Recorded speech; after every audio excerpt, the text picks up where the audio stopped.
Another track from Eva. You're with Julian on the Brown Note, a very late look at A Quiet Place Part 2, which I only just saw because I forgot it came out. John Krasinski directed A Quiet Place Part 1, and I would have had it in my top 10 films of the year. I think I gave it 8.5 out of 10. Starred Emily Blunt and him as a husband and wife in a post-apocalyptic future, constructed out of elements from many other horror films, including this whole genre of sensory horrors, which involve, someone being deaf or blind, or I've seen a serial killer where someone's blind. There's a Bird Box film as well, where it plays on the human senses. And this time around, the Earth had been invaded by these incredibly violent and vicious aliens that apparently couldn't see but could hear anything at all. So you had to live your life in complete silence. And so the slightest, footsteps could bring these monsters in, and they wildly kill you. So there's a bit at the start of A Quiet Place 1 where one of their children has got stolen some batteries and puts them into a toy, and it creates noise, and he is brutally murdered. And yeah, that was nice. And Emily Blunt having a baby and having to remain quiet. It was a stunning film. It was really, really good. Visually very impressive. The monsters were really scary. And it definitely deserved all the plaudits it got. And obviously it was setting itself up for a sequel. Although John Krasinski killed himself off. I bet he regrets that one, because he actually killed himself off at the end of the first film, which showed the aliens were susceptible to very atonal and abrasive noises. So they worked out that they had some weapon against them when they previously had none. So A Quiet Place 2 kicks off, it very cleverly kicks off, well, perhaps obviously, but it cleverly kicks off by giving John Krasinski a role, by showing us where the aliens came from. So it shows us the Earth in the first moments of this alien invasion, which was the best idea they could have come up with as well. It gives John back his role, and it gives us a full world with noise and everything that we can see and hear. So we get them going to a baseball game in a small town, and this gradual terror building. I thought it was good, but I thought the aliens in this bit were a bit less interesting than they were in the first film. I thought that they were a little bit more like Monster Movie in that sequence alone, whereas they were actually quite terrifying in the first film.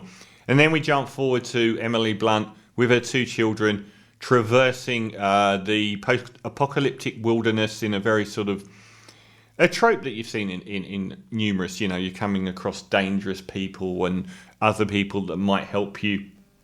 And this time around, we get the addition of a brilliant character. Cillian Murphy plays, who knew that Cillian Murphy, an actor that just seems to get slightly better each year, would make an excellent Appalachian woodsman with the full beard and everything. And he does. He's lost his whole family to these monsters. And Emily Blunt and her two children reach where he's hiding in this huge abandoned warehouse. And he just rejects them. He's a really broken man. He doesn't want to help them. He doesn't want to help anyone. And he doesn't believe humanity deserves saving. One of the children, played brilliantly by Millicent Simmons, who's deaf in real life. So there's this, one of the great plot elements involved in both films is the fact that she is deaf. So she has this sort of symbiotic relationship with these aliens that can't see but can hear everything, and she can see everything but can't hear. And it's been praised for its inclusivity on, sign language, and she does a brilliant job. She's really good this time around. I thought she was good in the first one, but she's really strong here. They come to realise that there's a song, Somewhere Beyond the Sea, being played from a radio station. So that's indicative that there are other people out there. And they work out that it's from an island just off the coast of America, a small island. And Millicent wants to go there, and Emily Blunt, I think Emily Blunt is one of the best. I love her. I think she's one of the most versatile actresses. I've seen her in so many different kinds of films. She can do like this pretty English Rose, or she can do a hard-assed American DEA agent in something like Sicario. She can do the, mother in a horror film.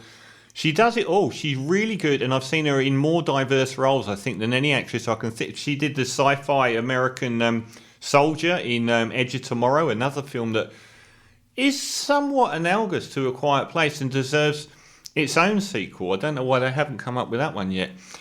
But here, if there's criticism, it's this film isn't the building dread of the first film. It's an action film more. Much, much more. But what I would say that is analogous to is Alien versus Aliens and Terminator versus Terminator 2.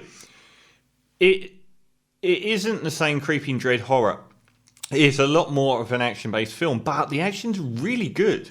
And I really like the way that they have they switched the dynamic here. So Emily Blunt's son gets caught in a bear trap, and everyone wants to see someone's leg get snapped in the bear trap. Oh. So she stays behind with the son in the warehouse battling them. And Cillian Murphy goes off with Millicent Simmons, the deaf child, to try and find...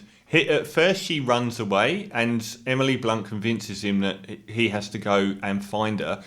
And she convinces him to go and try and find this island. So we get these two dynamics. One's sort of holding fort and fighting off the villains in one place, and the other are on this road trip action adventure movie until they find this population of people.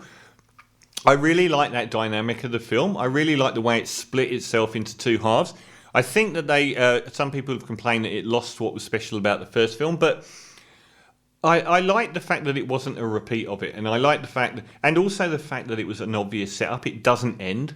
So it's an obvious setup to the third film, which is a criticism, but kind of like Planet of the Apes 2 and many films like that, it doesn't have a resolution. It is an open door to the next one.